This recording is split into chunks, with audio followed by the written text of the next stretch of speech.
But it goes something like this. While Ray Lewis is being celebrated by millions, two men tragically and brutally died in Atlanta. Ray Lewis, by most accounts, is one of the greatest middle linebackers and leaders in the history of the NFL. His list of achievements in the league are truly remarkable. From 2 Super Bowl titles, 1 Super Bowl MVP, 13 Pro Bowl selections, and 2 Defensive Player of the Year awards, Ray Lewis throughout his career has been, simply put, dominant. And Ray would always make his presence felt on the field, whether it be his iconic entrance onto the gridiron or his pre-game speech. Ray would always make receivers and running backs think twice about ever going down the middle. During his 17-year career with the Baltimore Ravens, Lewis amassed over 2,000 tackles, 41.5 sacks, and 31 interceptions.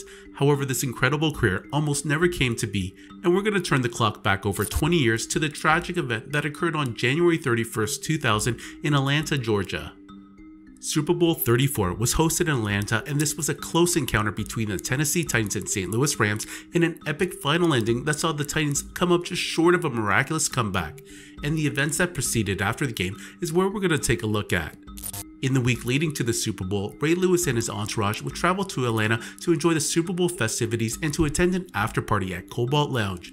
This was pretty customary, as the Super Bowl always attracted many athletes and celebrities across the nation. This was the most televised annual event in the US, so for much of the week there were plenty of parties to go around. That being said, following the game and into the wee hours of the next morning, when leaving the club at 4 AM, an altercation broke out between Lewis's camp and another group. According to witnesses, during the verbal heated exchange, a man in Lewis's group was struck in the head with a champagne bottle, and that's when things got really physical as punches started to be exchanged between the two groups. During the fight, 2 men, Richard Lollar and Jacinth were stabbed in the heart and bled to death. As a result, Lewis and his 2 companions, Reginald, Oakley, and Joseph Sweeting, along with 7 others, hopped in their limousine and sped off. And while driving away, shots were fired from Marlon Bros, a friend of Lollar and Baker. During police questioning, there were a lot of witnesses where one even stated that they saw a passenger from the limo dump a white hotel laundry bag in a dumpster outside a fast food restaurant. Another would testify that they saw a passenger exit the car and walk towards a trash can but was holding a brown paper bag. So this led many to speculate that someone from Lewis's camp may have tossed away incriminating evidence. Later on, Atlanta Police Detective Ken Allen would find a small folding knife on the ground near the bodies. The knife found at the scene did not contain any fingerprints or DNA, however investigators traced the knife they found back to a sporting goods store where Ray Lewis was signing autographs the day before the big game, and the linebacker's signature and telephone number were later found on the receipt. This was not a good look because what appeared to have been the murder weapon was now directly linked back to Lewis. And now things were going to take a turn for the worse, as upon speaking with authorities, Ray provided misleading information to police about the identity of the 2 other men he was with in the limo and that he was never at the scene where the murders took place. 3 days after the incident, Lewis and his 2 companions were charged for murder and aggravated assault, with warrants being issued for both Reginald Oakley of Baltimore and Joseph Sweeting of Miami. 2 days later, both accused individuals would turn themselves into police custody and the jury selection process would begin. During the selection, a jury of 9 black women, 1 black man, and a white woman and a white man would be chosen. At the trial proceedings, one of the witnesses, Evelyn Sparks, who was a college student riding in Ray Lewis's limo along with 3 other witnesses, all testified that Lewis was not the aggressor in the brawl. The prosecution would only have 1 witness who confirmed that the football player actively participated in the fight. District Attorney Paul Howard then planned on putting his star witness, Lewis's limousine driver Dwayne Fassett, on the stand. However, once on the stand, inconsistencies started to arise between his statement and testimony. Initially, the driver's statement confirmed that all 3 were fighting with the defendants and that Oakley and Sweeting had stabbed the 2 victims. However, during his testimony, Fassett said he saw Lewis raise his hands during the brawl but never saw him strike anyone, and that he heard Lewis telling his friends to stop fighting and get into the vehicle. Throughout the next few days of the trial, many witnesses would take the stand but would provide many different accounts as to what occurred on that tragic evening. As a result, the fact that the prosecution was unable to recover the blood-stained suit Lewis was wearing and the multiple accounts of what actually happened that night, it seems as though they didn't have much of a case against the football player.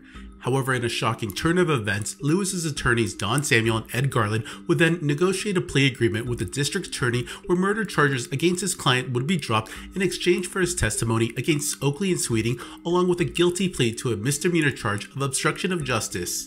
Subsequently, Superior Court Judge Alice Bonner sentenced Ray to 12 months probation. The next day, on June 6, 2000, Lewis would take the stand and testify against his two friends.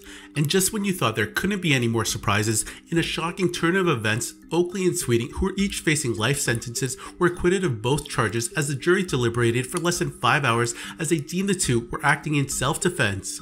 So in the end, there were two bodies and not one individual was convicted.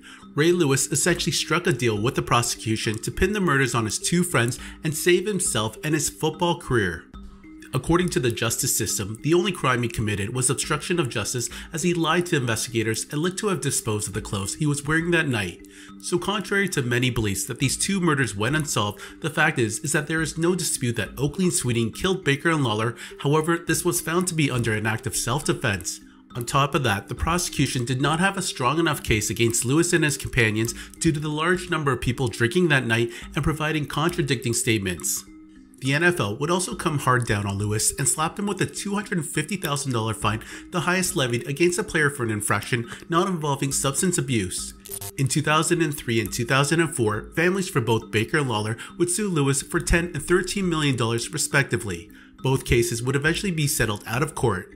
And the following year, Ray Lewis was back in action in the NFL, and remarkably enough, his career never took a hit.